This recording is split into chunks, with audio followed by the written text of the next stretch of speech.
Come verranno spesi i soldi che il Veneto si troverà a gestire con il via libera ricevuto dal ministro Salvini alla holding autostradale regionale a partire dalla Brescia-Padova? Il presidente Alberto Stefani ha assicurato che 400 milioni in più verranno impiegati nella manutenzione delle infrastrutture e nella realizzazione di nuove strade. Diversa la lettura data da Giovanni Manildo durante l'ultima puntata di Ring. Per il capogruppo PD in regione i soldi della gestione della Brescia-Padova serviranno a coprire i debiti della Pedemontana. Il tema è che il gettito della potenziale holding autostradale possa poi essere investito in altre strade, in manutenzione è sicuramente un auspicio. Ricordiamo tutti la necessità che il gestore investa per mantenere le autostrade. Purtroppo abbiamo tutti nella memoria casi veramente tragici e quindi starei molto attento sul tema della concessione in house della holding autostradale. Uno spreco di denaro pubblico, rincara la dose il consigliere di Alleanza Verdi Sinistra Carlo Cunegato. Un'opera che doveva costare 2 miliardi ne costerà 12 e quindi questo è uno spreco di denaro pubblico e chi l'ha fatta ha una responsabilità politica enorme. L'analisi di Flavio Tosi tira in ballo la Lombardia, dove corre per circa 30 km il tratto autostradale della Brescia-Padova. Nel momento in cui comunque come cittadini veneti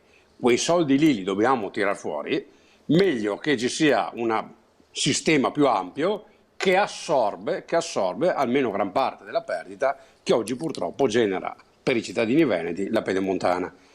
Chiudo dicendo che quello che manca in questa narrazione è che ovviamente dovrei trovare un accordo con la Lombardia in qualche modo per la concessione della Brescia-Padova corre per 30 km in territorio lombardo. Al progetto della holding autostradale del nord-est si affianca quello della Val d'Astico Nord, ma l'autonomia autostradale dovrebbe riguardare anche la Pedemontana, l'affondo di Gianantonio Darè che non risparmia strali al suo ex segretario Matteo Salvini. Penso che anche la Pedemontana deve andare sul conto di società autostrade.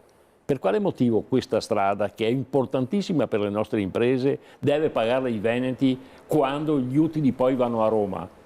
È questo che io chiedo. Il ministro Salvini dovrebbe accollarsi la Pedemontana e portarla nel grande bacino della società autostrade.